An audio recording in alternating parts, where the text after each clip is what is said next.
Hey guys, this is Rach. Welcome to my channel and I'm with my mom. And dito kami ngayon sa salon. Cherry's House of Beauty here in Caloocan.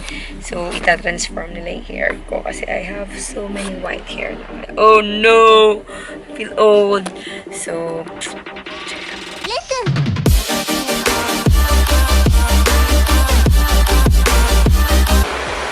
In front of Martinez Hospital.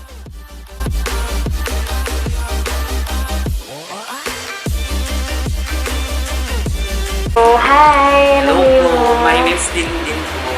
Ah, she's in charge of my hair. Papagandahin mo ba? Opo, ma'am. So, tingnan natin before and after later. Yan, nilagyan niya ng Olaplex. Yan, nilagyan niya ng Olaplex yung ano, no? Yung pang-bleach. Para hindi damaging sa hair masyado. First time ko magpapa-highlight. Mga gano'ng katagal? Isang 5. Depende rin po sa texture ng buhok. Makapal yan eh. Tinan mo yung strand ng buhok ko. Kapal. Pero mga how many minutes siyang ibababad? Kalating oras naman. Depende rin po ulit. Eh, huwag ka magtampo. Kasi hindi ko na siya pinapaano talaga yun ng kahit anong product. Ngayon lang Ginamit ulit. naman natin is organic. Don't panic. It's organic. Yes. Hindi naman masyado makapal yung hair ko. Hindi naman na. Kapal. Naku, pag niriband ako dati, grabe ang tagal sis. Nang pag pumapasok ako ng salon noon, tapos, ay, i-riband po kayo. Parang dalawang bakla po mahawak sa inyo. Oo, dalawa. Nagkakaroon na siya ng muscle. Sabi ko, Hindi na. bumubula bibig mo dyan. May one time, sabi ko, sure naman ni Shiba ba? Hindi pa pakabog. Ayaw pakabog na ni Mudrakel. Iko-condition na lang. Tapos mamaya na yung... Shampoo pag after ng color. Meron akong dala din. Since I'm doing curly curl method, they let me use my own products that I brought.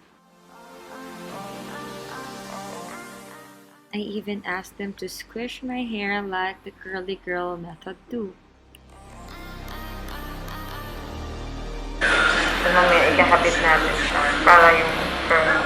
It was the first time for them to hear the curly girl method, yet they were so patient with me. And now they let me change my face mask so the hair dye won't stain on my copper mask. Behind Cherry's House of Beauty is Miss Beautiful Cherry. Good afternoon, everyone. Sorry. So, ano nag-motivate sa'yo, Miss Cherry, para magtayo ng Para salon? libre lagi yung pakulay ko. Yun talaga yung goal. Di ba, syempre tayo mga girls, pa-polish ng pa-polish. At least libre na. Every week ako magpapalit ng polish. Kasi hindi niya lang siya namumukhaan kasi naka-face mask siya, pero ilalagay ko dyan yung picture niya. So, yan. Harap ko talaga maging sex bomb natin. Di ba? May exhaust sila para hindi, para mag-circulate yung air. Tapos may nakita ko kaninang UV sterilizer. Meron din silang gano'n. Nagpapafog sila ng disinfectant. Safe na safe tayo. Tsaka bawal tanggalin ng mask. Yes. Micro-shading. Ay, micro-shading. Shading lang siya. Ma'am. Opo, diba? Ito yung mga gamit. Okay, ma'am. Ma'am, video lang natin. So, dark pa siya. Pag after 2 weeks, magla-light na siya. Katulad na sa akin. Yan, para na siyang natural Natural lang makeup siya. na ganyan. Yan. Punta na kayo dito, guys. Yeah!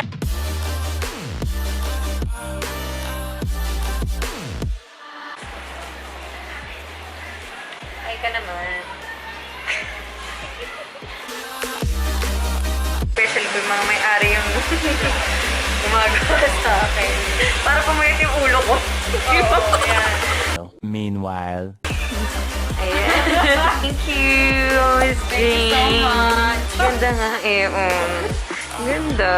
Sexy ba yan? Tampon. Ayan. Ito.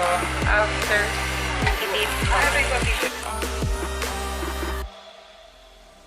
So this will be the final rinse, leaving 80% of conditioner. I put gel and squish it using microfiber towel. And they blow dried my hair using a diffuser.